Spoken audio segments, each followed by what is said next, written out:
Call the meeting of the Pembroke School Committee to order. Bless you. Thank you. So, just to remind everybody who's here, the meeting is recorded mainly for the purposes of our minutes. The meeting is posted to PAC TV and to the Pembroke Public Schools website, generally within, it's been getting quick, within 14 hours of us finishing. Generally, it'll be there within 24 hours for people who did not see it live. If you do have questions during the meeting, email scinfo@pembrokek12.org. Again, scinfo@pembrokek12.org. Superintendent is looking at that mailbox, and we will try to get questions as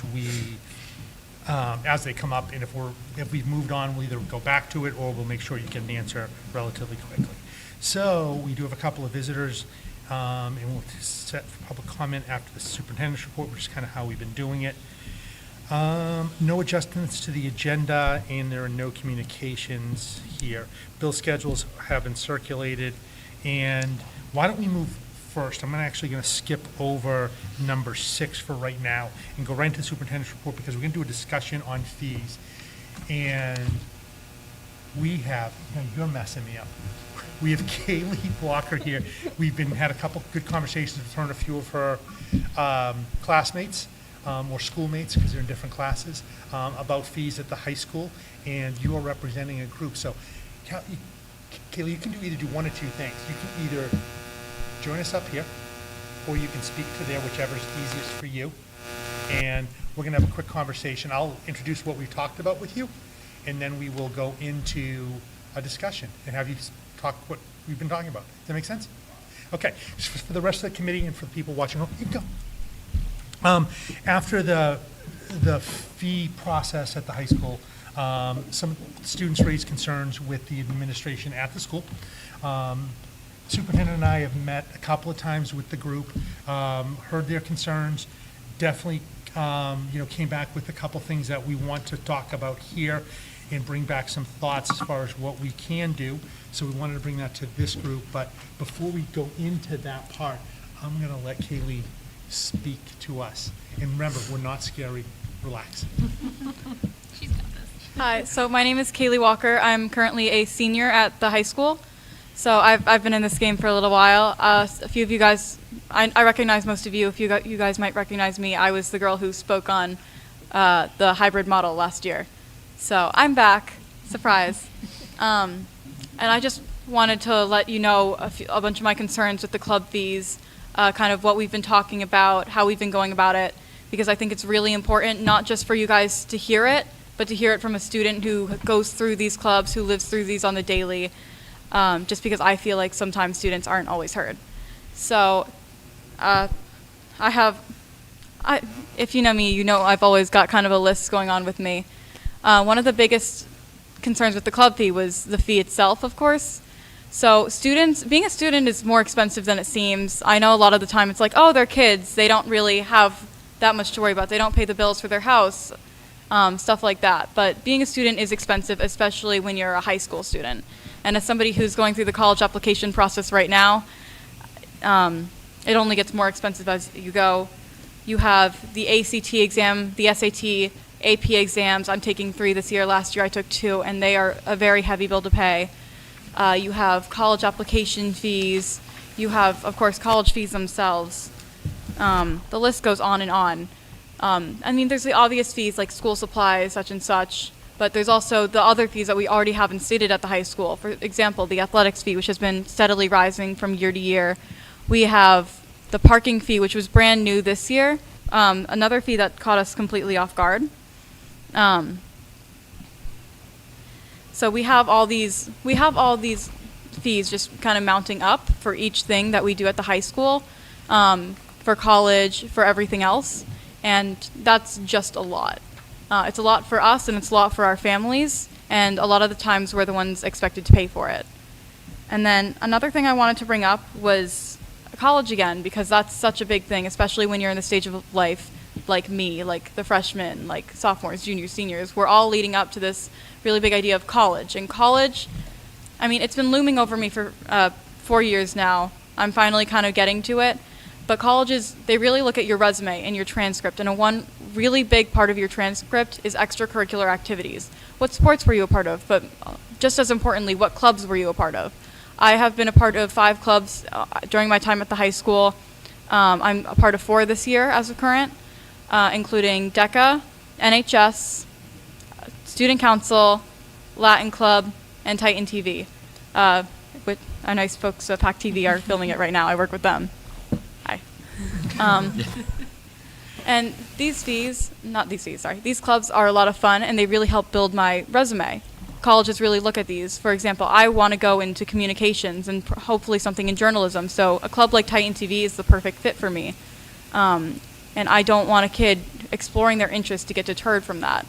Because colleges, they really look at this. And then another thing is graduation requirements. You need 40 hours of community service to graduate from Pembroke High School. And it sounds like a lot, but if you break it down, it's not like a terrible amount. But the thing with the 40 hours is a lot of kids get those 40 hours from clubs. Clubs like Key Club, Student Council, even Titan TV and other such clubs really allow kids to have more opportunities to community service that they wouldn't get prior. So these clubs are really a good gateway, not only to get the community service for your school, but to help your community in a way that's fun and applicable to you. So it's like, instead of just volunteering at the library on the daily, you get to help plan community events. And then you'll find that a lot of the clubs at the school do plan a lot of the events. The school musical, everybody go see it, November 19th, opening date. But that is, they have a director, but that's completely comprised of students. The lighting, the sound, the sets, that's all created on very, very large part by the students. I participated in the school play my sophomore year, and it was so fun. We built the set out of a bunch of boxes. It was Sense and Sensibility by Jane Austen. We had students working the lights. We had 2 student directors that were going over everything with us. So students make a lot of these things happen. I'm the vice president of the Student Council e-board. We made homecoming happen.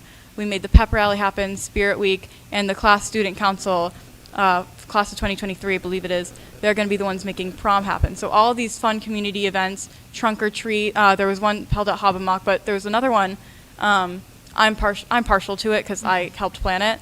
But that was a trunk or treat. It was held at the high school, created by Key Club, NHS, and Student Council. These are community events that we create, and I think a fee to deter that, it's really going to be a shame, because I have heard kids say that they are not going to want to join more clubs if there is a fee at all. It's just a deterrent, and I would never want to deter kids from getting these hours, from joining these things. And clubs I'm sorry, I'm talking very fast. This is how I talk. You're doing great. I'm not nervous, I swear. This is just me. Ask any of my friends. And then the other part of it is just exploring your interests, because I went into the high school kind of I don't really know what I'm going to do with my life. I could do any number of things. I could be an astronaut, although probably not because I have a fear of heights. I could be a mechanic. Eventually I did land on I want to be something in communications or writing. I kind of want to be a journalist. But these different clubs at the high school have really allowed me to explore that.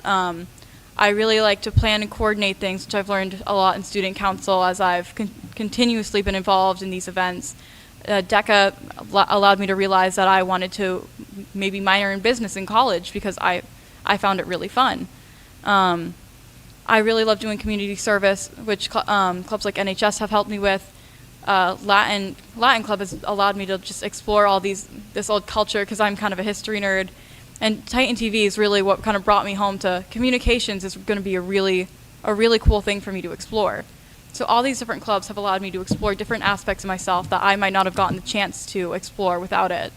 And I know there's no argument to get rid of clubs right now, but the club fees are a deterrent that might eventually, and just as a fear, could lead to kind of the dwindling of some of these kind of lesser clubs. And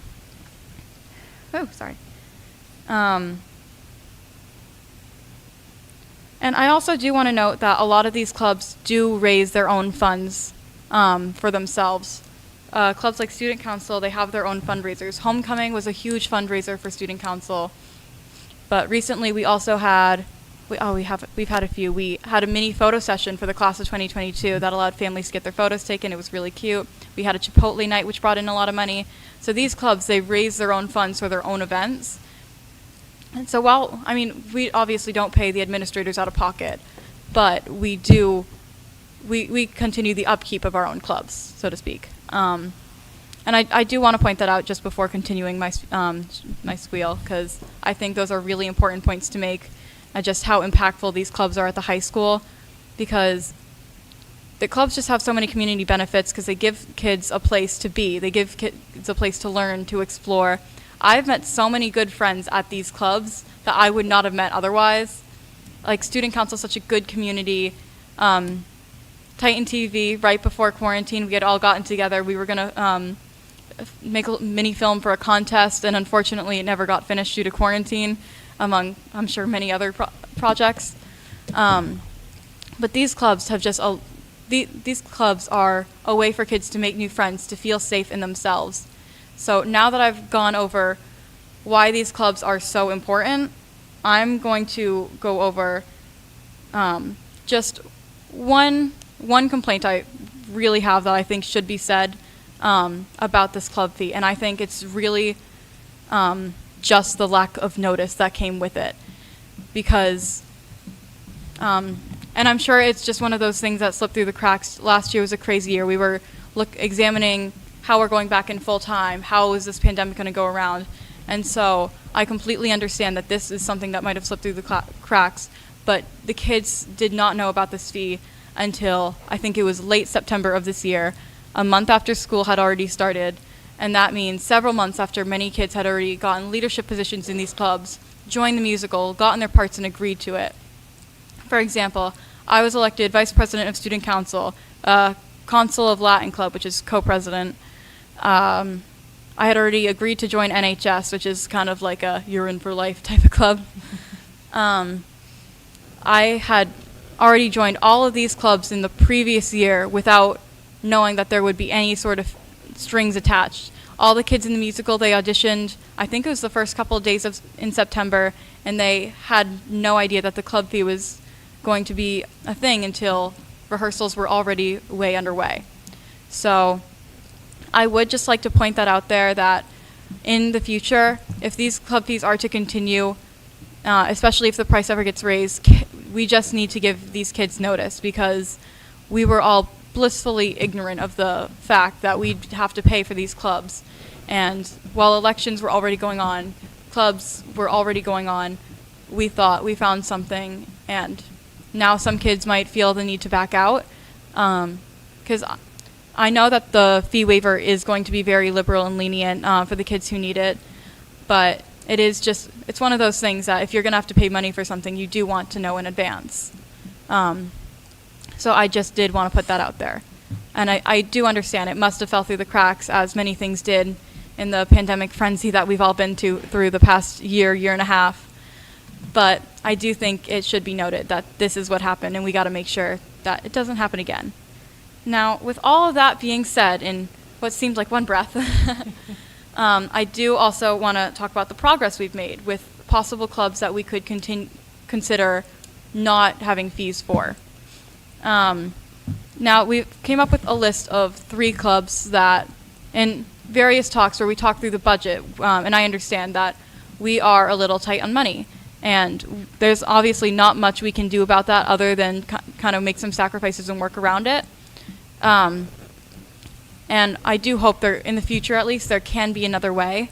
But I also wanted to make sure that if we went through with this idea, that every single voice could be heard.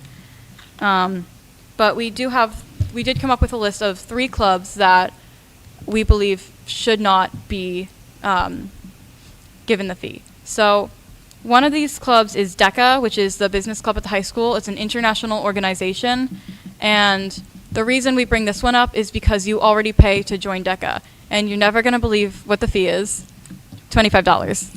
So that one's already kind of in there. It doesn't make sense to pay for $25 for a club that you already have to pay $25 for. if that makes sense. And then there's a lot of other additional fees that come with DECA. I think it's close to $150 if you want to go on the overnight trips, which is where all the the overnight trips is where DECA comes from, because you go to business competitions, and of which I've gotten pretty far in during quarantine last year. So it's a lot of money on money. So paying for that club it doesn't make sense financially for the students, especially if they're already paying for it. Another club we came up with was National Honor Society. Now this was because the school invites students to join NHS. So inviting them to join something to pay for is a little unfair. And this is, again, it's another national club organization.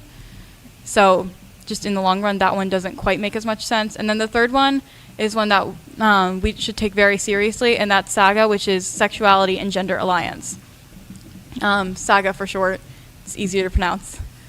But so this is a club where kids, whether they are straight, gay, transgender, part of the LGBT community at all, or even just an ally, this is where they can come, hang out, find people who are like them, kind of share that. But it's also a club that we don't want to force anybody to kind of have to pay for, because it could be dangerous for them to, and we don't want to out anybody.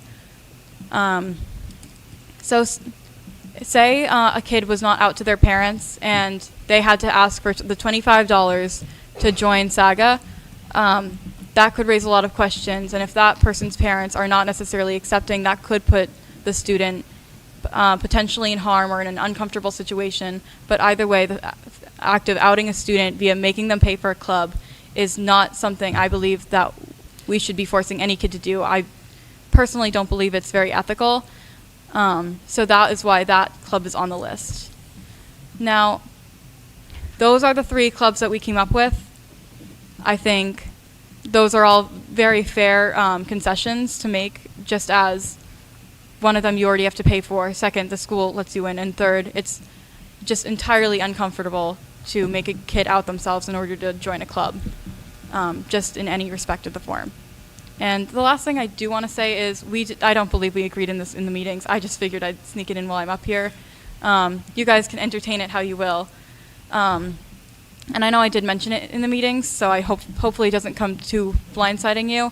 But so as I mentioned earlier, a lot of kids committed to these clubs prior to the school year starting, and they often committed, if you're like me at least, to leadership positions. And this was before we had any knowledge of the clubs having a fee on them. So I would like you to consider maybe giving exemptions to the kids who did not see this coming, joined these clubs, and took leadership positions thinking that they'd be able to fully commit to them without knowing all the factors of it. And we didn't agree with this. We never really got too deep into the subject in the meetings. So I am sorry if I'm kind of coming out of left field with it, so to speak. But I do think I'll plant that in your brains for your consideration, I suppose, just to consider it. And I know I talk really fast, and I will accept questions, which... You did great. Thank you. So just a little couple pieces of background. One thing, we did talk about the communication piece. While we vote on fees in April, during the budget, one of the things that the communication usually doesn't go out on the fee, right, the athletic and bus fee, until we're going to collect them, usually. I think we need to change that practice when we do our public budget hearing, do the notification of what the fees are going to be for the year, because I think that'll avoid that. Now, it doesn't avoid people forgetting it over the summer, but we can remind people either when they're paying or at the very beginning of the school year, whatever it happens to be. I think we realize that. Just to give everybody who didn't know what happened last April, when we started the budget process to the end, I won't go through all the iterations, we started with probably about roughly $1 million gap between to roll over fiscal year 21 into fiscal year 22, which is what we're in. We had about $1 million we were cutting. I know people here remember. The last night, we were solving for a problem of about $270,000. That night, we made a couple of adjustments to special education. We made 1 to vocational education because at that point we had better numbers on enrollments, students who were going to enroll and what we expected admissions to be. But then we came down to roughly the last 140, actually it was more than that, probably about 160,000 or so. And what we decided to do was take $130,000 of one-time money, which you heard me talk about this a few times. You understand. You'll understand this too when you start to have your own budget. We took $130,000 of one-time money, which ends up counting twice when you go to have to make up for it. Because you have to make up for the one-time revenue that you're not getting again, that you were supposed to spend that money on, and then you have to make up for the other one, in this situation, 130. So ultimately it becomes a $260,000 problem going forward. And then we raised fees. As you noted, you eloquently noted what we did with the fees. And one of the things was we added a co-curricular fee for clubs. We raised the athletic fee, we raised the bus fee, and we did the parking fee. Rather than make a cut to the budget, we pretty much, except for a position that wasn't filled, rolled all positions over into this school year because we felt strongly that we needed to maintain the class sizes with the struggles we knew we were going to have. People who've seen last week's presentation on social and emotional, and then last month's presentation on MCAS would see what some of the struggles we had. So I just wanted to give a little bit of that history. Sorry you had to hear it, I think, for a third time now, or second time. But everything there, I want to make sure everybody understands what we had for the discussion. I'm going to stop in 1 second. We did have the discussions about DECA, SAGA, and NHS for all the reasons that Kaylee articulated. So that's kind of where we are right now. Did I miss anything that you would add? No, I mean, we talked with the students just about what alternatives would have been to increasing the fees. So the amount that was raised or potentially raised through the extra co-curricular fee is between $9,000 and $12,000. Yep. So we talked about what that translates into as far as your in-school experience. So we could have 7 less clubs. We could have 1 less section of a year-long elective, that type of stuff. But And it was just, it's the priorities, and we prioritize, I think you heard from us, we prioritize clubs pretty high, right? We've, over the years, raised the money progressively as clubs have come, and we've tried to do everything we can. The club budget, because I know that question is going to get asked, and I forgot to mention it, is about $75,000 to run all of the co-curriculars, not sports. Sports is close to a $600,000 price tag, short of, not counting what we collect in the athletic revolving account. So I just wanted to lay all that groundwork. Again, Kaylee heard it. We probably met for well over 2 hours. Just so, do you want to talk about the other students we met with, because they should get some credits, and they're at the practicing for the play tonight, even though they told us this wasn't going to be a problem, but that's okay. I won't hold it against them. I would love to talk about my classmates. We got Emma Milchunes. So she is actually the president of the Student Council E-Board. So me and her, we're tight. She is all 3 of them actually are currently at rehearsal right now, and they do wish they could be there, but we've talked all this through. We're all pretty much on the same page with this. So they sent me in as their dutiful scout. And the other 2 were? Ryan Milchunes, yes, they are related. He's a freshman. So Emma's a senior. Ryan is a freshman. So he is coming into this. This is going to be his life for the next 4 years. So I just want to note that he's going to be the one living this. I'm just trying to make sure we leave behind something good. And then, of course, we have Sammy Mckenna. She's also at rehearsal with the other 2. And she's a junior, so she's got 1 more year, and she's trying to make sure that what we do in the school really just matters. Just thank you for that. Just real quick, because again, Aaron and I met with them along with last week. When we met with them with Principal Talbot. They're very good ambassadors for the student body at the school. Very impressed. They came prepared. It was a very good discussion. We always talk about trying to have adult discussions, and we had very good adult discussions. Ryan sometimes couldn't get a word in edgewise, but we tried. We made sure he did all of them did a nice job. So thank you for that. I'm going to stop. Thoughts, questions from anyone on the committee, either for Well, Kaylee or for? I have to say, you're very well spoken and articulate, and I'm very impressed at your presentation. And you've made some really good points. So I just wanted to say that right off the bat. Thank you. I appreciate everything you said. I think everything you said has validity. So very well done. Thank you. Yeah, and Kaylee, again, thank you for sharing. If I can, to our committee, so just as a refresher, because it was back in April, obviously I know, at least from my own end, clubs were a very important component. We valued those very highly. This was the very last resort process to fill the gap, and I know we've pushed to see where we can fill that gap moving forward to potentially negate that. So the steps we put in place for the first club is at no cost, Yes. and then $50.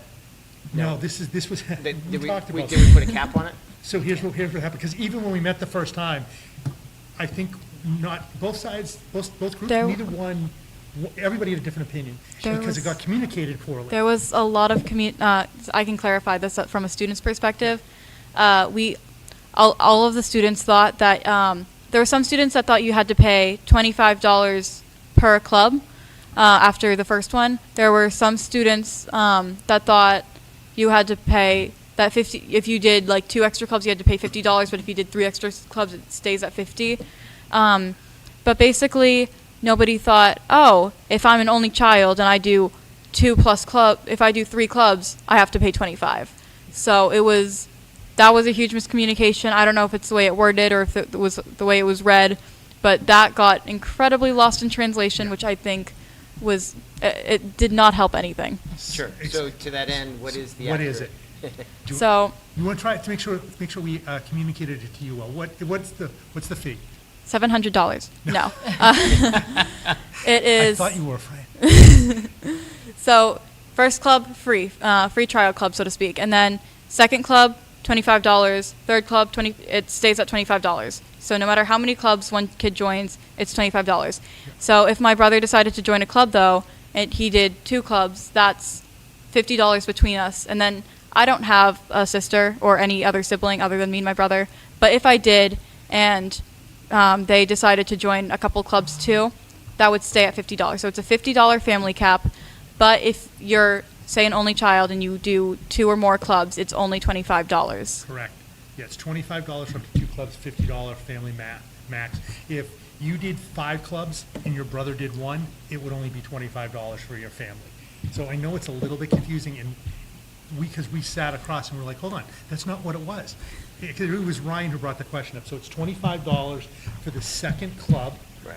and then any unlimited clubs after that for the student, in a $50 family maximum. So families with 3 students at the high school, Still. it's $50. Okay. We Okay? also talked about giving, a period of time. So clubs are just kind of getting up and running, most of them. Some of them, obviously, as was said, started earlier in the summer and the year. But we wanted to give kids an opportunity to attend a meeting or 2 before they decide whether or not they want to join the club. And on top of that, you all have asked that myself and the administration at the high school track participation rates to see kind of if we're seeing a drop-off in something or... That was kind of where I was heading next, yes. But you said it's still early in that game? Right, so... Because it sounds like we're late in that game, but yet we're early in We're that a little game. bit later than we normally would be because we did have that weird power week. That was kind of like the week of signups. So we're a little bit behind in talking with Principal Talbot, and actually Assistant Principal Dave Ricks is the one that really manages the extracurriculars at the high school. We're looking at a December 1st collection date for the fee so that students have had an opportunity to attend at least 1 or 2 of the meetings of a club before they're deciding to join and being charged the fee.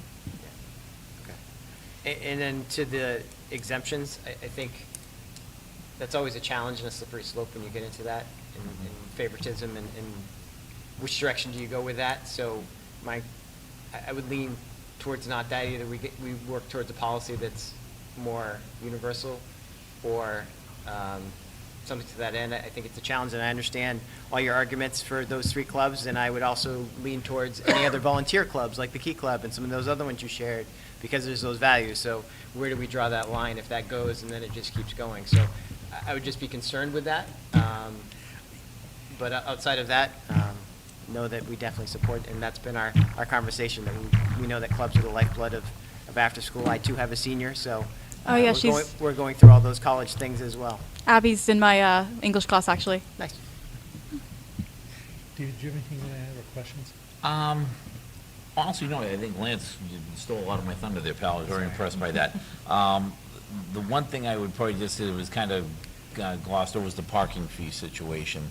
And I say this with all due respect, young lady, there's a no-pay lot on the other side of the road, and I think we're charging, was it $25 or $50? $50. $50 to park, like, closer to the school.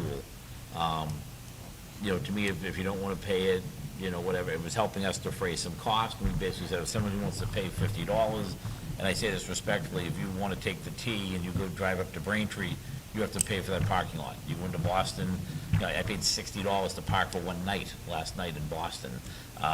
It's a little bit of reality, and I'm not saying, as you become a young adult, you know, you get a car, you get a license, you get maturity, there's some stuff that comes. You know, the gas doesn't fill itself automatically, oil changes don't magically happen. Respectfully, hopefully a lot of parents, you know, take care of those things, and that's wonderful if they do. But as I said, you can park across the street if you want. If you don't, you can pay the $50. I don't think it's a deal breaker, but again, it did help us raise some money, for lack of a better term. Yeah, so I- a couple things I would say is, one thing, if you recall that, it was one of the more lengthy fee discussions we've had, especially around this one particular item. There was a lot of concern about what's the overall impact to families. And when we were talking with the students, you know, some of the students, that's their responsibility, right? Different families have different family dynamics. So one of the things I know we struggled with that night, and I think we will always struggle with fees, is what's enough? If you recall, and actually I did go back to the minutes just to even remember all the pieces, because I was a little fuzzy on a couple of the numbers. We specifically talked about what's the max for a family. Then we said, okay, if they drive, they're not taking the bus. And we went through, if you remember that night, and my notes are at home, I have just 100 iterations Right, well, I feel like of we numbers. added up each of the areas within the high did. school and what it could cost you per year, per family potentially, and what that burden would be. Because it's a struggle, because if you look at the way fees are levied, they hit the high school families the most. Now, the high school program is, right, you could argue, okay, it's a little bit more expensive and all those other things, but it's like that huge balance. And we even talked about this, because the question came up about what do other schools do? And we do benchmark ourselves against other schools. Some schools have gone to an activities-based fee and cover everything, and Aaron talked about a fee in some cases for the tech, because the Chromebooks came up, and Emma talked about her Chromebook. But, you know, it's those things of what do you do? And it's a challenge, right? Because if we were in a different economic time, the town's been great, and the town continues to be great, and I'll always say that the town side has funded us, you know, very fairly. Our state funding has been poor, right? We're increasing it we talked about the numbers. We're increasing it less, right around 1% per year, at least in the recent past, and some of it has to do with enrollment, but it also has to do with the way the formula is written. So all of that said, it ultimately comes down to, because we can continue to lobby for the formula changes, but what happens when we get to our budget is it's programs, fees, or something else, right? And in this situation, unfortunately, it was fees, so. Can I ask a question? Absolutely. Like, how much were we trying to solve, like, how much do we, I should ask it differently. How much do we expect to solve for with the clubs alone? About $10,000. So we're hoping to. 10,000 okay. 10,000 to 75. So now I will say, and I know, Lynn, I agree with you on we've got to be consistent. And when we think about this for next year, when the discussion happens, we're going to have to think harder about certain pieces of this, because certain things, as Kaylee said, there's fees with it. DECA, I should have known, my kids participated in it. SAGA, I think that was what Sammy Mckenna brought up, and I think it was enlightening to at least me about that. It was something I never thought of. NHS, you know, Aaron came up with that one. I didn't realize that was considered a club. Yeah, I didn't either. Yeah, I didn't even think of it either, because I thought it was It's an different than invite. everything else. Okay. That's why we said, if we're asking you to do it, we're asking you to do it. Oh, by the way, what if it's a second club for a student, right? In that, when you talk about college. And I just do want to note that you do need extracurriculars to get into NHS in the first place. Yeah. So Good point. you need Catch-22. Yeah, it's kind of like you need this and then go in and pay for it. So I just do want to throw that out there about NHS Excellent because point. it's probably, And I'm just wondering for next year if we just do it a different way, like a one fee. My thing is asking the students to pay it, partially through the year. It ends up being the student paying it. But if the parents know at the beginning of the year, okay, every student has to pay a $25 co-curricular fee, regardless of, the club they join, then there's never going to be discussion about what clubs they join. They can join as many as they want as long as they pay this one-time fee. I don't know, I'm just throwing out a Yeah, figure. I think we're going to have to look at it harder. We're also going to have to look at what number we're solving for. Right. Because it could be a situation where, I hate to say it, I'm not trying to be doom and gloom, but it could be one of those things where we come in, we don't have we should have one-time money available, but we choose not to do it. Now all of a sudden it becomes a bigger gap. Guess what? The fees aren't going to make a difference. And in this situation, it did, but there are going to be situations where you can say, no, it has to be X because that's I hate to say it, a bigger number to balance. And that's the hard part about this. So, sorry, Dave. No, I was going to say, Sue, to your point, but you get parents every now and then say, my kids aren't involved. My kids they're in a figure skating club outside of school, or my son rides horses, he doesn't necessarily do things at the school. So they're going to say, well, what am I paying $25 or $50 for if my kids aren't participating in anything? I should be waived or granted out. Right, we should talk more about that. I mean, Yeah, it's something I we just- definitely have to work out, but on the flip side of it is, there are families who are struggling financially, and, maybe if you get to this point in the year, the kids aren't going to necessarily want to go back to ask their parents for the money, and then they're going to have to solve for it for themselves. They're going to have to go, work their part-time job. I don't know, there's issues on both sides of it, but to have the kids having to make the decision makes it they shouldn't have to make the decision. They should just be able to just do the clubs, I think we all agree with that. It's Yeah. just how do we make sure we can Well, offer- and How do we fund correct it? me if I'm wrong, we were addressing that by providing scholarship funds or Yeah. right. address that, but we didn't, the conversation was if any student wasn't able to get into something that they wanted to, we would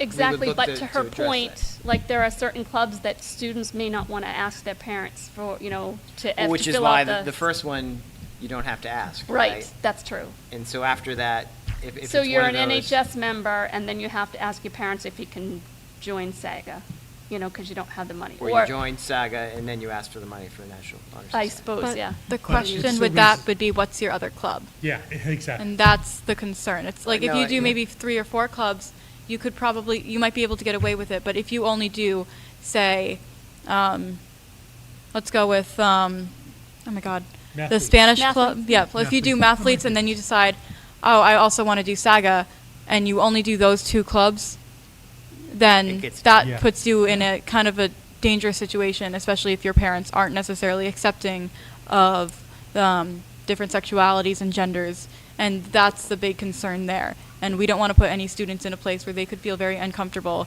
because that's a very big moral concern for me. Good point, thank you. Yeah, and for us, I remember when we discussed this, one of the reasons why the first one was free is some kids only do one club, and that's the only place that they find themselves at the school, right? I remember that night and a couple other nights during budget, we talked about the need for the student to have a connection to the trusted adult at the school. Sometimes that's a teacher, sometimes that's an administrator, sometimes it's the club coordinator who may not be one of their teachers. So that's, I think, all the things we're balancing Right, when I we think do it's this. also important to note that even though this was the year that you instituted a parking fee and a co-curricular fee, that it has been part of the fee conversation for the past 5+ years. Oh, It yeah. has We always have- been a part of And the I conversation. truly don't have a problem with the parking fee. Like, to David's point, there's free parking across the street, so, there's. I'm not trying to be a wise guy No, when but I say it's that. true. I- It is you know. true. But like the fee, the club thing,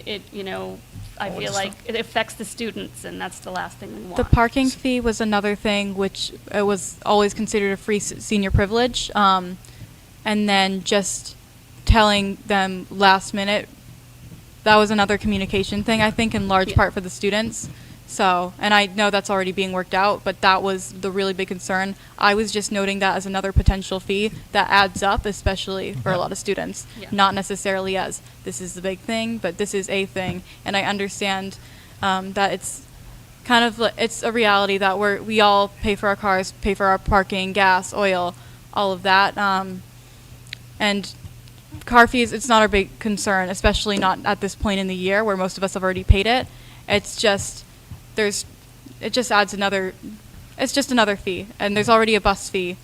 So it does kind of limit transportation options anyways, but it was just another example of exactly what was going on. The club fees, they're a completely different story because we're not paying for a privilege, we're paying for, I mean, we are paying for a privilege, but it's a different type of privilege, I suppose. Like, there's not necessarily a free option across the street. It's kids kind of going about their future. Yeah, when we started the high school, we actually did have a parking fee. It got rescinded, I forget what year, but there were reasons why we had to do it back then. But, so, for this, is there a motion to exclude DECA, Saga, and NHS from the Pembroke High School club fee? Before we get to there, Yep. is there financial options where we can make up that 10,000 or? It would be now the whole that- 10,000. It would just be It'd be 3 of the 30 clubs. No, but I'm thinking bigger picture. Yeah, so we haven't had a ton of breakage. I was gonna say, into our the way first quarter already, no? just yet, and I mean, rightfully so, some of the positions that we were advertising for in the spring, as far as some of the social emotional supports for social workers and whatnot, we are fortunate to have people coming to us with a breadth of experience, but there's not a lot of salary breakage on that. We haven't seen any increased savings from some of the utility pieces, other than 3 days without power. I'm not sure what that will translate to be yet. Sure. But the solar farm is kind of right where we had expected it to be. If we have a mild winter, there could be some heating offsets that we could look at later Any in the cell year. But at towers we this can put up moment- or anything like that? We've looked at those. We did look at cell towers. 25,000 at Sandwich High, we did it over there. We looked at cell towers many years ago, and actually, when the town put up the ended up using that money for Matakeesit. So, but unfortunately, no, we don't have, and we've looked at solar farms on school property. We've looked at just about, I don't want to say just about everything, because there's always one other thing, but we've tried, there just isn't. And the fortunate thing is, if we do these three, it's not going to change that number dramatically. I think it changes it, though, enough that it makes a difference for the kids, which is what we're trying to accomplish. So, we hit it again. Is there a motion to exclude DECA, Saga, and NHS from the Pembroke High School fees? So- moved. Second. So, motion by Lance, second by Sue. Any further discussion? Anything else you want to add? I'm sorry, the only thing I'd like to add, and I definitely see where this is going, is I was hoping to get almost a year's worth of pure data. Yep. That we'd sit there and say, okay, and again, I don't want to say take this out on, the seniors or juniors or whatever, but you sit and say, okay, did we The lose impacts, kids from right. clubs? Did we, have thing, and I'm not trying to put anyone in harm's way either, I don't want that to come out the wrong way, but you kind of say to yourself, okay, if we eliminate these three, and I'm trying to think of other clubs off the top of my head, is someone gonna come up and say to us, hey, I'm a member of this club, Math. we should be waived, this one should be waived, that, and, you start going down that slippery slope, so my thought was, I'd like a school year of data, but I also understand, I want you guys to have the best experience. I'm still kind of surprised, though, National Honor, I think I'm showing my age here, you had to apply to National Honor, when I was in high school. You do have to apply, but you Oh, get we never- invited we- by the school. So there's a Yeah. GPA requirement. The school invites you if you have like a certain GPA. Yeah.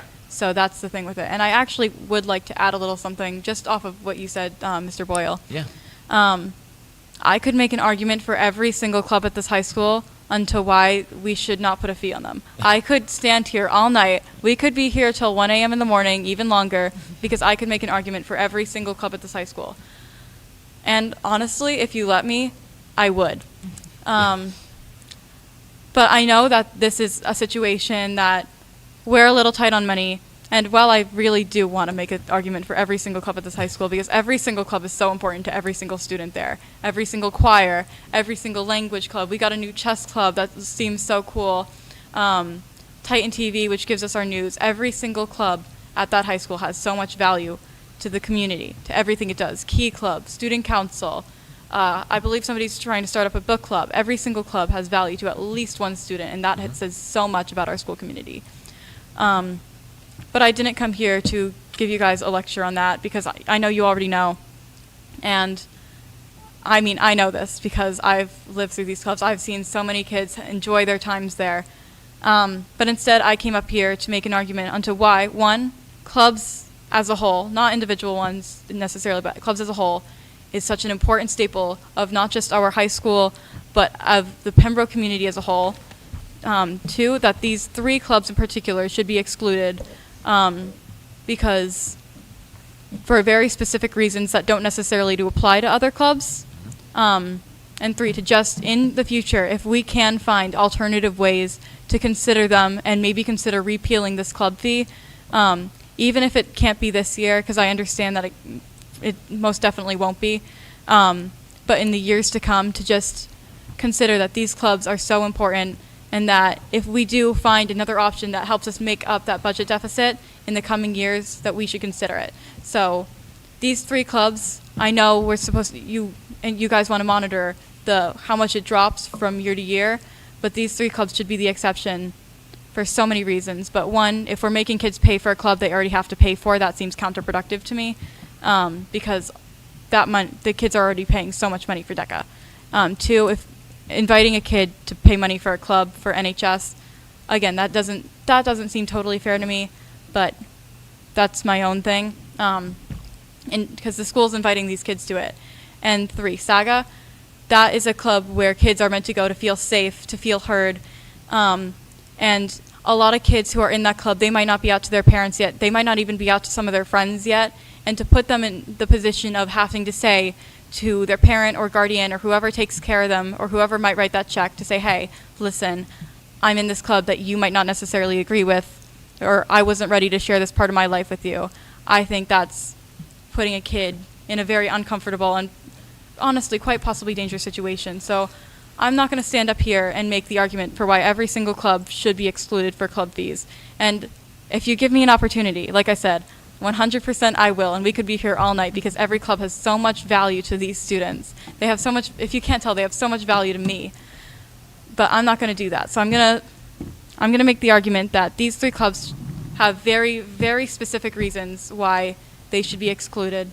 And I'm going to leave it at that for tonight while just reminding you that these clubs are Pembroke High School, and they are Pembroke as a town. Thank you. Thanks. Ms. Walker, thank you. I mean, I'll be honest with you, I am so impressed, and if this is the future of Pembroke that we're turning out, I'm pretty damn impressed. So I hope your parents are quite proud of you, so thank you. They are. Thank you. Thank you. Good. So, any other comments? Okay. All those in favor of the motion by Lance, second by Sue. Oh, that was all those in favor. No. All those in favor? Aye. Opposed? Abstained? It's unanimous. Thank you. Thank you so much for this opportunity. It just means a lot, and I know my friends at rehearsal and actually all of Pembroke is probably just thank you, because it means a lot for me to be heard. No problem. Tell them, thank them for all of the time we spent going through this. I think we got to a better outcome, not obviously the best, but I think it was a good process. So you gave us a lot to think about going into the spring. Thank you. Thank you. Have a good night. Thank You you, too. And lady. stay too. I'm guessing you have homework? I do have homework, unfortunately. Yeah, can't do But nothing about that. if you want to write a note to my English teacher excusing me, I'll take it. You know, the most somebody could good. have I done know that Abby has night was they homework wrote a note. Remember those days they wrote you a note because we went over and you ended up going to class late, everybody did, but, no, I can't, trust me, it didn't work with my own kids. Well, thank you. Thank you, have a great night. Thank you You again. too. lady. Thank you so much. Yeah, I want to do that now, so, because that's also part of fees. So, we talked about this last month, about facilities usage. And Sue had asked us to look at the facilities usage. Part of me with regard to Pembroke residents, just to give everybody a little bit of background on this one. In the past, where we've had music lessons that used to be offered through the school, private music lessons, as a result of, cost and liability, we decided to have that be completely separate, basically, for lack of better words, independent contractors working and renting the space from the school. Sue's asked us to look at, not just for them, but overall use of the fee for that type of usage within the school. So I'm going to turn over to her and have her explain what we're trying to accomplish. So I gave everybody one of these, Yep. and I'm happy to read it. If you want me to read it, I just wrote out a proposal. Do you want me to read it? Yeah, go ahead. all Yeah, right. sorry, because I'm trying to get something else. So classroom usage for the benefit of current Pembroke residents. And so I said, for any for-profit group that wishes to use a classroom or practice room for the benefit of current Pembroke residents, a percentage of sales approach will be used for room fee rather than the traditional per-hour structure. Instructors will be charged 10% of receipts. Additionally, the following rules will apply. Each instructor and/or classroom assistant or any adult who will be around students in said classroom must have a query on file with PHS administration and have a full background check paid for by the applicant. PPS will provide the platform for any background check. Number 2, each instructor must be fully insured per the current building usage regulations. 3, each student must have a liability waiver signed by their parent or guardian if under 18 per current building usage regulations. And then each instructor will provide a list of students as well as a list of fees being charged for each student at the beginning of each school term and pay the fee upfront to Pembroke Public Schools. And 5, current teachers employed by the district will be prohibited from teaching any of their current students for profit. And then any district-sponsored after-school enrichment programming will continue to supersede for-profit offerings and be prioritized by the district. So this is sort of just a proposal I put together because currently we charge, for the practice rooms, we charge $20 an hour, which makes it really difficult for any instructor that's doing something one-on-one, really, but music's in particular. But I didn't do this just for music. I did this for I was looking at, the building, what we're currently renting classrooms. Like, we don't actually rent them. Nobody takes advantage of renting any of the classrooms right now because it's quite expensive. It's, we have the fee schedule here somewhere. But it's expensive. So I wanted to find, I know we can't make it easy. We have to protect the district. We can't make it so that, a teacher doesn't have liability insurance, of course. There's certain things we absolutely can't give up on. But one thing we can do is make it less expensive to rent the space. So, for example, if an art teacher wanted to rent a space at Pembroke Public Schools to give some private art lessons, paying 10%, if they were paying suppose they were getting $30 a half hour, 10% of that would be $3. It's much smaller. And it makes it a little bit more affordable since they also have to come up with liability insurance. So I'm not proposing that anybody not be quarried or, I actually added a background check, which I can take out if you want, but You can't, by law, you No, you can't. can't. It all has right, to well, be whatever. there. Yeah, I put background check because I had to hire a nanny at one point and it was an easy thing to have done. I'm just proposing that we make it easier for people to be able to rent the space. And, I'm imagining that, maybe an art teacher, a music instructor, maybe somebody who wants to do SAT prep, maybe an executive function coach maybe wants to rent a classroom for Pembroke students. I know that can be, especially with students that have, are lacking executive function skills. A lot of times, if we could get, that's a really expensive thing. I had a friend who had to hire somebody privately to come into their home just to get their child on track. And, You know, if we had somebody who came and did a class on that for parents or students, just to help them to prepare on a weekly basis, I mean, it could be very valuable. But if we're making it so expensive for people to rent the spaces, I mean, right now, we're making zero, except for renting the turf fields and, you know, the larger items. But we could potentially be making 10%. And I asked Erin to look at just the music, because we do have a history of music, even though we stopped doing it. We have a history of hiring music teachers to come into the school, and based on, you know, the year 2016, 17, we could have potentially made in just the fees $5,702 for, I mean, talk about trying to solve for, you know, $10,000. I mean, there's $5,000 right there, or $6,000. So I'm just saying, you know, we're sort of throwing the baby out with the bathwater, trying to protect the district, but there has to be a happy medium somewhere. Hold on. When we talk about liability, $5,000, one lawsuit will be 20 times that. Of course, and that's So- why we have so- that's why I didn't take away any of, that's And the why. liability insurance covers that individual. Yeah. It doesn't cover us. So if that individual does something, we will be held accountable. We're the deepest pockets in the chain. And that's So, why we have the right. background check and the query and the, That background check is in the past. It doesn't cover future.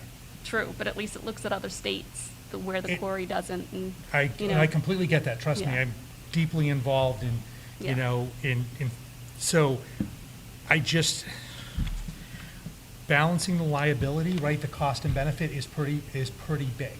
And I guess I'd ask the question, two questions on the 5,000, is how many students is that versus how many students are today? We heard last week from Mark, right? 2016, 17, that was our bubble, wasn't it? Wasn't that the peak of the bubble? Yeah, so I gave 3 years She gave worth 3 of years, data, yeah. so it was 5,000. It was I think up to averaging, 40. yeah. It has gone down a little bit each year. Our Yeah. enrollment in general has gone down each year. The last year that we had private music lessons that we were kind of responsible for managing and administrating, it was, I think, 47. it was like 42 in 2018, 19, but. Okay, so so let's So make it. that's 10% of the total of the fees? Yeah. Is that Yeah, what we're saying? yeah. Versus the room rental at $20 an hour? So if. Which if brought we're- in what? We weren't We renting at the haven't rented time. rooms, We've so never we done it. changed from the structure of us. So individually. previously, it was just fee-based with We no didn't make rental, any with money. no rental No. money coming? But There was no money if you made. go $30 an hour, which nets $3 for the hour for us, that's 1,500 hours of lessons. Right, So it's a lessons 30 are $25 an hour, so it's. $25 a half an $55 hour, half an Sorry, hour. So it's So $50. So But- 50. But I'm saying, that was based on $25 a half an hour, but current rates are a lot more now. It's So like, $5 an hour we would get, so we're talking about, oh my goodness, I can't.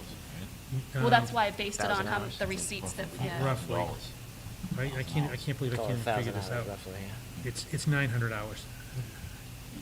Right, I mean, but if there's more than one kid in a class, There's more, but basically 900 instruction hours is what we're talking about. I just want to make sure if we're going to count on that money, we've got to be able to make sure the numbers work, right? You can't, basically, it's a sales projection, and if we're projecting, oh, we're going to make it 10%, and 10% is going to yield this, and, because we went through this when we tried to do the enrichment programs. Yeah. We went, which was supposed to be self-funding. See, Mary Beth's nodding her head.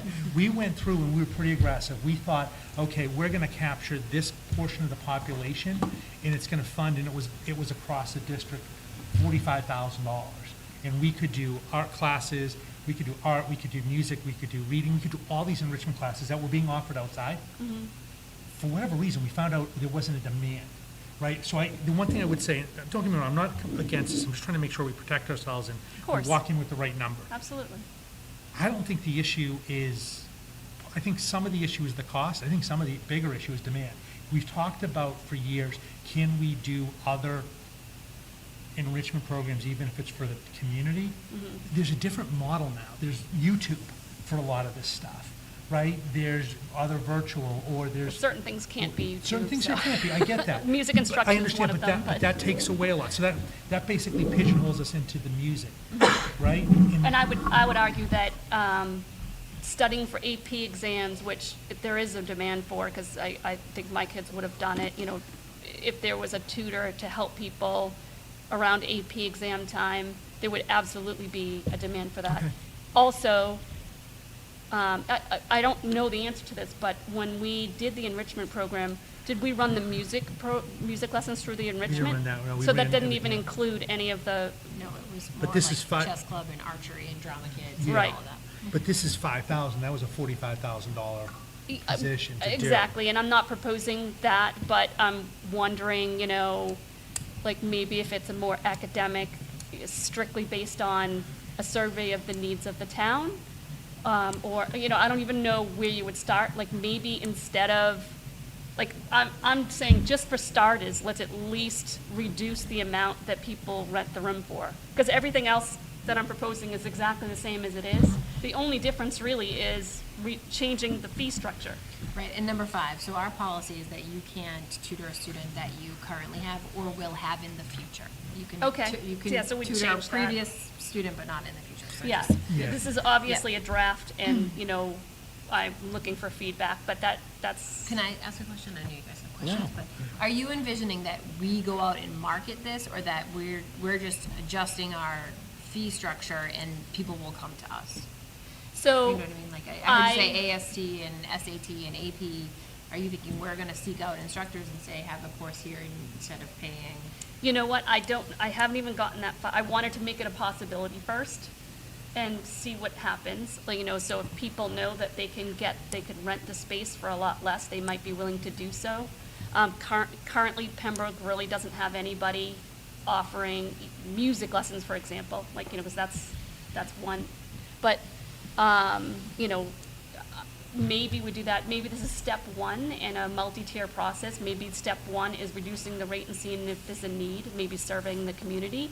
And step 2 might be talking with an attorney to see if if it's beneficial to do some sort of a different level of an enrichment, like a very part-time person running it.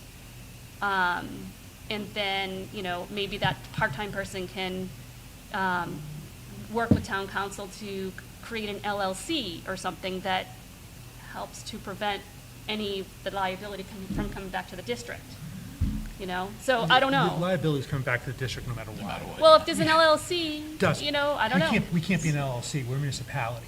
Yeah, I don't know. I don't know how it works. That's why I Anybody who said walks talk to in, an attorney. But if we rent a gym on a weekend to an AAU basketball tournament, and somebody slips on the floor, yeah, they're going after the tournament, but Pembroke Public Schools, or town of Pembroke, Right. is right there along next to them. And the same thing here. I'm just not trying to put up a obstacle. I'm just trying to recognize the reality here of what we're looking at. And then number 3, possibly in the future, maybe we talk with the recreation department and see if that's something they could take on instead, since they're going to open a community center at some point anyways, and, you know, like a new community center, and maybe that's somehow ends up being part of it. I don't know. But that's a few years off, and for now, we don't have anything. So I'm just thinking it would really benefit students to have that available locally. It would benefit parents who have students that have these needs and have it right in the town rather than having to drive their kids all over the place. You know, a lot of parents are working full-time jobs, and to have it available at a place where they can take the bus after school or take the bus, you know, like stay after school and take a late bus home or something like that would really benefit a lot of the kids. And right now we have nothing. And not only that, it's not bringing in any income for the school, so. I have a whole host of questions. Yeah. You wanna? So this is in my wheelhouse, right? I ran the Sandwich Community School, which is basically an entity run by the superintendent that we ran enrichment programs for after school. We ran after school, we ran adult programs, we did all that. So are you suggesting, or are we looking at going down that model? You sort of talked about the LLC. Is that a model we want to go? Reading School System does something similar now in that way. So there's that model. There's the rec department. That's also another entity in the community that typically fills that gap, right? There's nonprofits. I've been part of the Y for 20 years. We've filled that gap that way. So there's many ways to fill that gap. So I'm trying to narrow this down to see, we're talking about rental fees at this point, right? So the way I read it is to benefit the Pembroke residents, but we seem to be focusing on students. What about adult programs? What about those things? Is that I something you're would love to considering as see- well? Yeah, I would love to see that. I So was discounts thinking- there as well, so if, Yeah, so where I would rent it for $20, I could rent it to a classroom of 2 and maybe get $6 out of it. for Pembroke residents. Right, okay. What if they mix a non-Pembroke resident in the lesson? Oh, then, I Doesn't guess. matter, it's for profit, so it doesn't. Because this is. But the written- way, but this is- I'm just saying the way this one is structured, right? The way this is structured is for Pembroke residents. Only, right, Yeah. okay. So I think, yeah, are we discussing more than room rental fees versus sort of the enrichment after-school role of the school department in this? Because, yeah, we could put this in a subcommittee for quite some time, probably. Yeah, I right? mean, maybe that's 'Cause what's it's- needed. I'm just saying, Yeah. like, can we have a discussion about it and explore the idea? Because I feel like there is a need, and it absolutely shouldn't be about music. It should be about, Great. everything. I see a need, last year I remember, my son wanted to jump in and help teach the AP, help tutor people to get their, for their AP exams. He was like really upset that the pandemic had hit kids so hard, and he was trying to find a way he could help. And I just think it would be really nice if there was that kind of an option, and for starters, just to lower the fee would be something, for Pembroke residents. Because I wonder if word got out that there were, rooms available to rent for Pembroke residents for, 10% of receipts, that people might actually take advantage of that and do lessons if they already have the liability insurance in place. When you were doing this in other districts, doing the Y programs, were you seeing high subscriptions, or were you seeing kind of dwindling because you're competing against outside? Well, it really comes down to who's establishing the communities for that specific thing, right? We had these great ideas of running these great programs in the school. Oh, there's a need. We get there, we get 2 kids, and it would last a year, and we would drop that program. Which is Right. exactly the challenge. So we got to a point where Yeah. we wouldn't even budget a new program until it was established for a couple of years because we need to see it go, right? So there's that challenge because there is other groups and communities that do things well, and even though we're housed in a good location that gives access to, students have access to it and things like that, that's always not always the motivator. Sometimes it is to get that program that's very specific for a gymnastics program or something else, right? So enrichment is a challenging thing. I mean, you don't not do this because you don't know unless you do this, right? But I'm just Right, trying to see if you we're- want to try things because you want to see Yeah. what the need is and whether it's community surveys or feedback, and maybe that's something we can put out, what the pulse is for programs like that, and what the needs, because maybe the community isn't aware of the ability to rent the facility. Right. Right. You have questions or thoughts on that? I'm just trying to think, do we look at this as being almost like a night school model type thing? Or is that kind of well beyond the scope of where we're going? We've looked at night school. I know we do. We looked at night schools a few times. It just, Silver Lake had one, when we were part of Yeah. Silver Lake. The enrollments went down because it's been replaced by other means of delivery, Yeah. right? So over the years. So, I mean, there's some things I get have to be in person. So, But also for a night school, wouldn't that would require keeping the school open longer and, not necessarily. I mean, the school's open till 10 or 10:30, Yeah. depending whether you're the middle school or high school. That's what time the shifts are for the staff. So. Could Okay. impact cleaning that room or whatever, but you could figure out ways to Yeah. manage that. No, I think if the program is so relevant to what people want, whether it's Yeah. music, intro to computers, how to, whatever, I still think there's some people out there, I think you could actually do an intro to power school for some of the parents I talk to. It's kind of But I interesting. don't think we can charge for that. Yeah, no, I'm kidding. No, but that That's your was free my club. thought, is kind of where you were going, yeah. in that direction. Again, night school years ago was the big thing to do. Now, like Mike said, you can go onto YouTube and, learn how to fix your car or bake a cake or string an instrument, so. Yeah. You're up. So, Let me give you some feedback. First of all, I think you have to strike not for-profit out of this. The reason why is some of these groups, I know on the sports side, will hide behind a nonprofit status, and they're not nonprofit. So you have to be very careful, because a lot of the travel programs have nonprofit status, 501c, 501c. They get different sections. So how would you 501c3. phrase it instead? You'd have to just take it away and just put any group, or Pembroke non-community group or whatever. I forget, however we have it worded in the policy. Okay. I think I think that has to come out, or, So right? it doesn't matter if it's for-profit or not? Yeah, and I think I know what you're trying to get to by classroom or practice room. I think we have to be even more specific.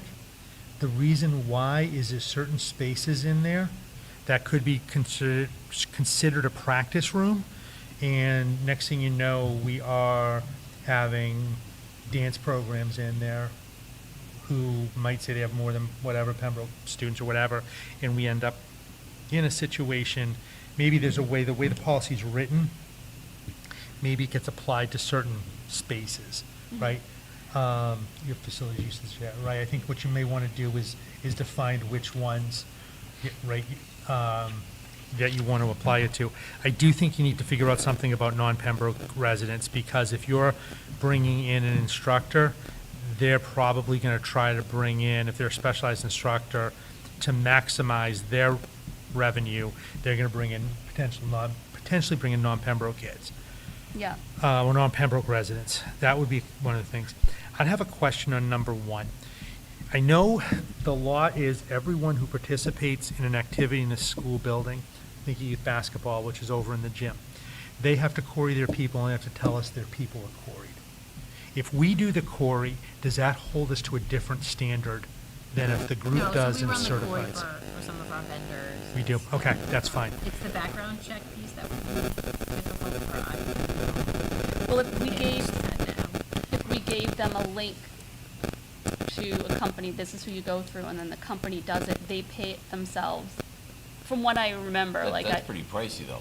No, It was it's- like it's- $20. It's $30. Yeah, so we think employees not need for to all be state. fingerprinted, so employees I need to just be went to fingerprinted this for one, which is employment US here, officer. and it is about $25, but Yeah. you're saying exactly For where background you'd check. like your Yeah, I paid results $35, released to.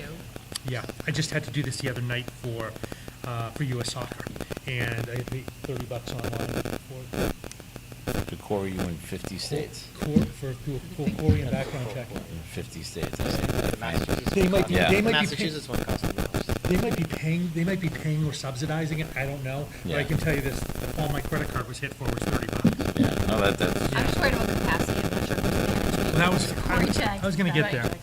I was gonna get there. What do we think we need to administer this? Because the other piece here, I think it's a good, I applaud you for trying to say, give us basically the students and pay up front, right? Yeah. Because collecting afterwards is gonna be a problem. Right. But here's the thing, is number one, who audits it, and what happens if they say they have 10 kids they're gonna teach, and all of a sudden 3 kids join halfway through, and I'm not trying to, listen, you're not trying to, you're trying to maximize revenues, right? 'Cause everybody's should be paying, but how do you manage, what's the process to make sure they're paying what they should be paying, right? They're not saying, oh, I'm only bringing in 5 hours a week, right? Yeah. But they actually, you look in there and they're here for 10 and they have 18 kids in there. I'm making up numbers, I'm obviously exaggerating to make the point. Well, I'm thinking like, we're gonna do specific rooms, to your point, right? And then I would think that person would have to reserve the room for the specific hours that they wanted. Yeah, And so just, that would, just think to, I guess the one thing I would ask, I don't even know who this goes back to, it goes back to a subcommittee. Who does so if have you're taking- oversight of facility right now, of facility usage? yeah, that's a good Is question. there, person? is that athletic department, who? It's me. It's you. and As And the Brian? business manager of record, and Brian Excellent. as the facilities director. So you basically you giving go you through more all work the there. requests. We have an online system, so we use School Dude for that. It requires that you fill out the form, that you upload your indemnity insurance and all of that. Gotcha. so it falls It under- creates a link to a fee structure depending upon what you're looking to use and what status you have. Again, we use our good spaces all of the time, so there's not a lot of rental, but let's say you are using your dance studio and using the auditorium for all your facilities usage, it kicks to a bill, right? So you get the bill for the custodial overtime and rental of the space. My concern is that we do have a couple of places that are using classrooms. So like North River Driving School. So it's cheaper for them to do $35 an hour versus 10% of their sales. So does the vendor get to pick how that works? I Or- would think so, because it's, you know, like, the only thing we're trying to really do is, I mean, we're already okay with all of these. We've already agreed that these are fine. We're just offering a different solution that'll benefit most likely somebody who's doing one student at a time, Basically, or two students at a time. What you're proposing is a discount. A discount for Pembroke students, you know, and then, you know, if the driving school, I mean, it'll definitely be cheaper for them to do $35. You know what I mean? So they won't even want to do the receipt. And a private instructor who's doing one student would never want to do the $35. I guess I would ask us to get to two things. Number one, redo this based on some of the feedback. Yeah. And I don't even know who has to do this. It's I policy somewhere. don't know. Yeah, you know what? Because it sits with the policy. You know, I mean, it technically would be budget because of the budget's right makes a recommendation the facility uses to be, but this is more to the policy. And I would say look at the things that you've gotten from feedback from, you know, Lance, David, myself. I would especially try to figure out how you can redo 4. I think it's well intended. Yeah. I think it's really well intended.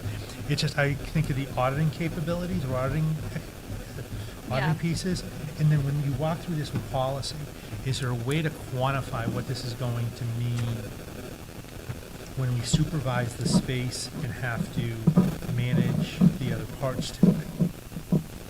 Yeah. Just to come up with a ballpark so we know what we're doing, right? Because the revenue sounds great, and I'm all for the revenue, but if all of a sudden we drive up a cost, or we reallocate a resource, that's basically allocating a cost to it. Yeah. I don't know, anybody else feels differently?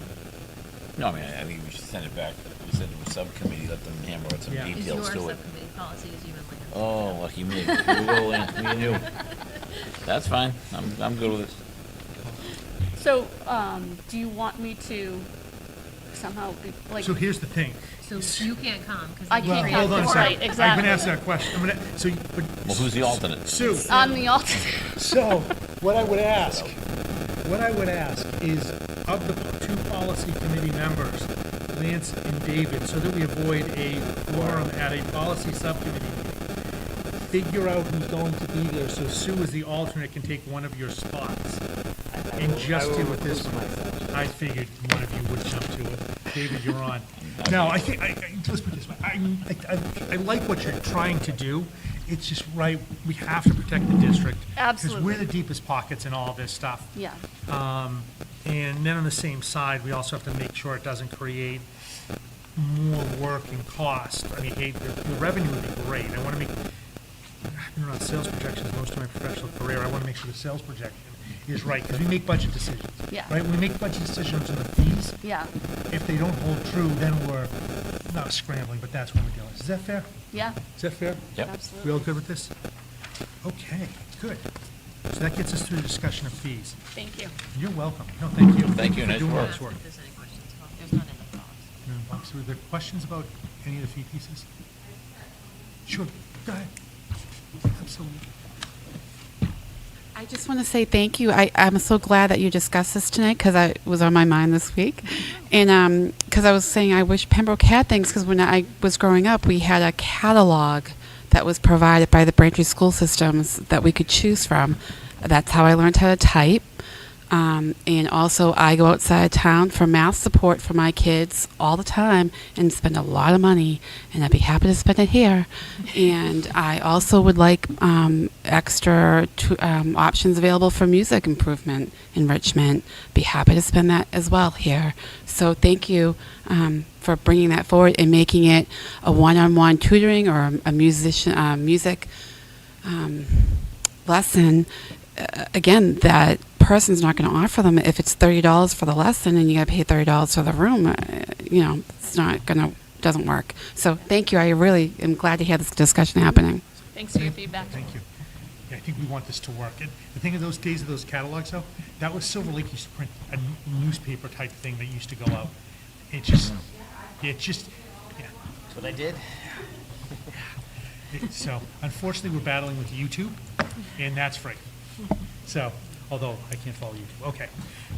Legislative update. Do you want to, so I'll be real quick, and then you can kind of give that email. Hopefully you have that handy. So I did meet with Josh and Susan Moran, and actually Jessica Rushing about a month ago. I went to them with the asks that we've had, traditionally, plus a couple of new ones. Couple of the major ones, right? We've asked for vocational education to be part of regional transportation reimbursement. Regional transportation is reimbursed, local transportation is not. We continue to ask for that. Continue to ask for, or this year we asked for, to be held harmless on October 31st, October 1st enrollments. Understanding that there's still some students who are in flux. Our number of homeschools is up, as we know. They took all those back. They came back with a response from Josh's legislative agent. And basically, they're not going to hold harmless on the 10-1 enrollments, which, by the way, kept our enrollment the same for Chapter 70. You just heard us talk about Chapter 70 being anemic increases. But they're going to have a pothole process for that. Do you want to go over the other pieces? They responded. He responded only to your question about enrollment. Yeah. That I know. circuit breaker would be funded at the 75% for Right, that was the FY21 question. and FY22, and that they would continue to look at, we've talked a lot about the transportation for vocational, that they would continue to look at that. There's also, Senator Moran's office put out just a call for proposals, for lack of a better word, for some of the excess CARES money that's out there in districts or communities and municipalities that didn't spend those. So I've been working with Bill Chenard to take a look and see whether or not we can put together something to get some of those funds here to Pembroke. Yeah, so one of the reasons why we asked for this, I'm going to remember the circuit breaker. If you remember, one of our budget assumptions was taking some of the circuit breaker money in the year it came in, which was different than what we've done, right? Because we always want to have certainty around that money. So we took the first quarter, we estimated a 72% reimbursement, and it's coming in higher. So that's a positive, not significant, but it's a positive. It's not coming in lower. So basically, that's kind of where we are, and then we'll have to see if anything else comes out of the State House. But that's pretty much all we have for a legislative update. Okay, moving on to subcommittees. I think policy just gave an update. Yeah. It was a good one. Any others? Ed Sub met Right, so yesterday. Ed Sub met yesterday. We talked a little bit just about what kind of things we talk about in Ed Sub, because it is the first time for both of our Information. members. And then we talked a little bit about an update on where we are with those pathways for PHS. So Mary Beth and Mark Talbot were also there and talked a little bit about, what we already have in place that we can leverage to create some sort of job training or certificate program for students, what some other communities are doing and what we can learn from what they're doing there in order to put together. I think we're going to focus on 3 pathways as part of this year's program of studies. So when we bring the program of studies to Ed Sub in January for their eyes on it before it comes to the full committee, we'll include 3 pathways, and then we'll talk a little bit more about a multi-year strategy to get some more of the manufacturing and biomedical pathways into the high school, understanding that even with having many of the pieces for some of the pathways, there's still a budget implication to some of it too, so that work will then move forward towards budget sub as we get into the budget cycle process.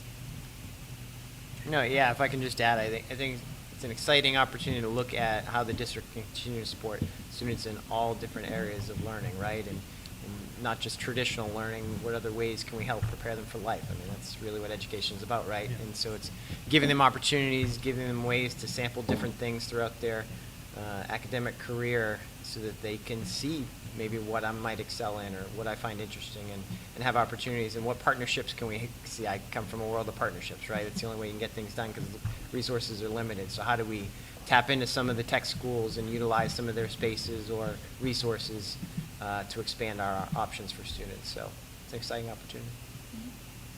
I'm looking forward to seeing it come together.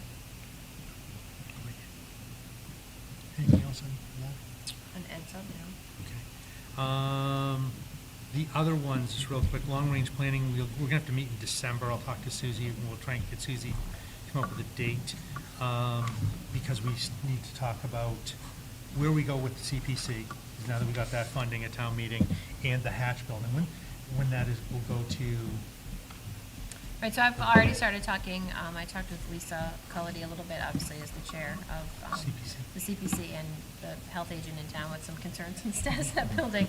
I did also reach out to Alan Peterson. You'll remember he was the engineer here when we had our renovation project, but he is very familiar with the building, and I think would be very helpful in the process of kind of looking at what the building needs in order to move forward, so. great. And we already have somebody interested in it.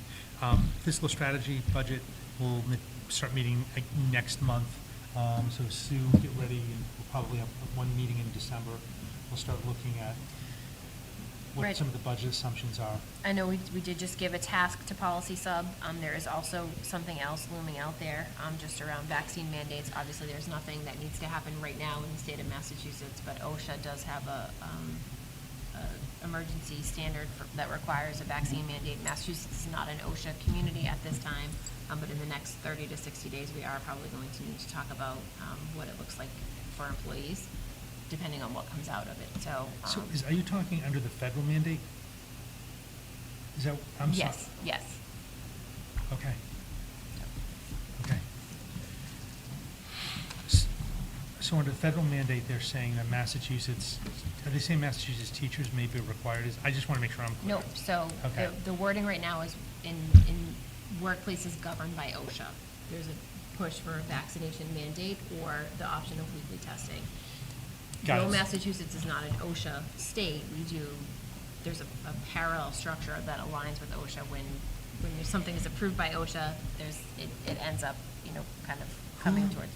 So let me ask the question, who would be the one to tell us that it has to happen? Oh, the government. I know, which government though?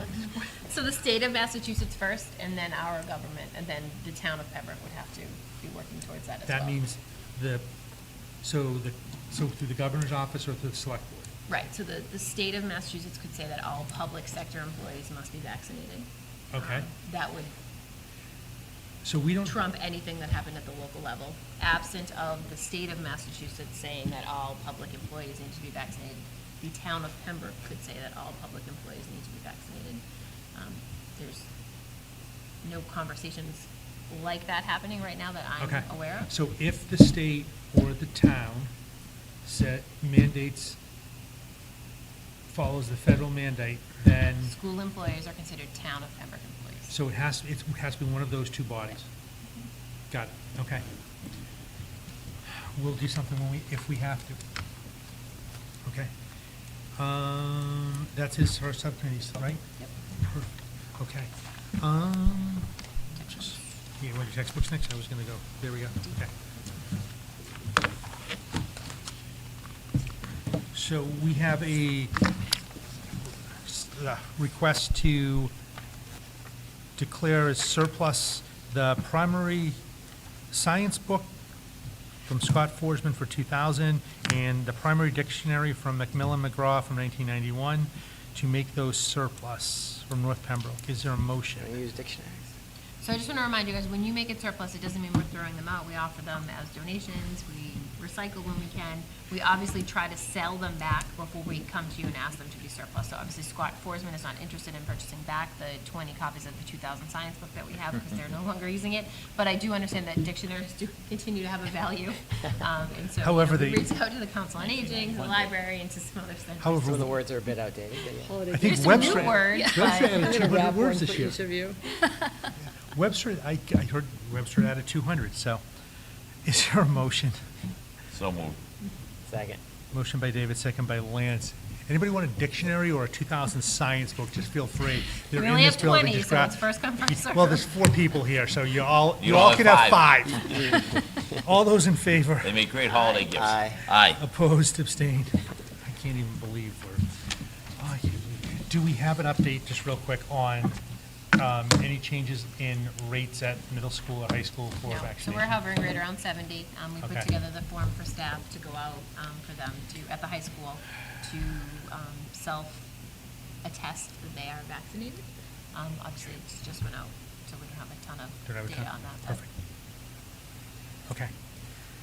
All right, so the last thing is to approve an amendment to the superintendent's contract to set the salary.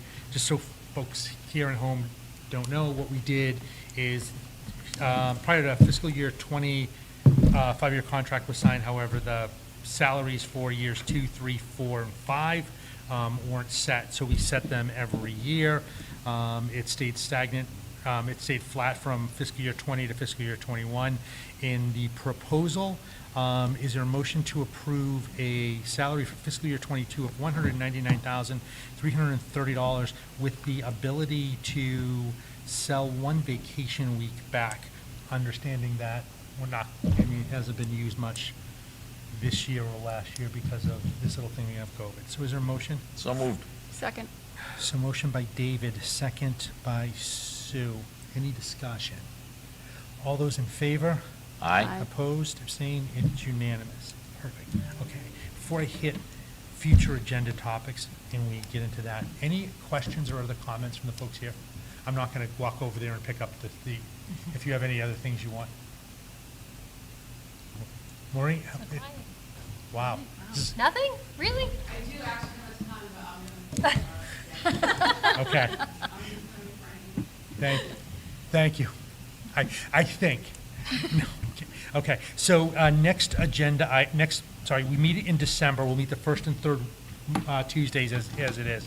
We'll move NEASC to that, we'll get another interrupted learning update, preferably on the second, we'll get NEASC on the first.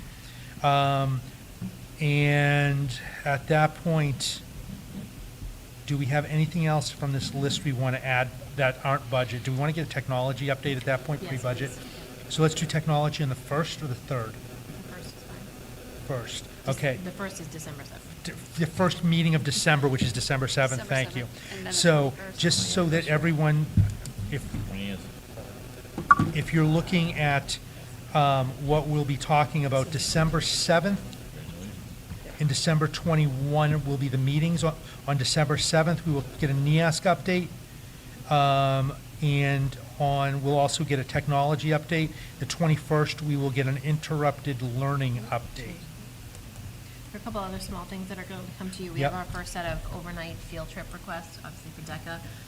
And then there's a calendar update because the half day that we have on there in March is actually an MCAS day, an ELA MCAS day, so we're going to propose an alternate half day. Got it. Okay, any further discussion, anything else people had? Okay, so at 8:35, I'll take a motion to adjourn. So moved. Second. Motion by David, second by Sue. All those in favor? Aye. Opposed, abstained? It's unanimous, and we are done. Thanks, everybody, for coming. Thanks for This is the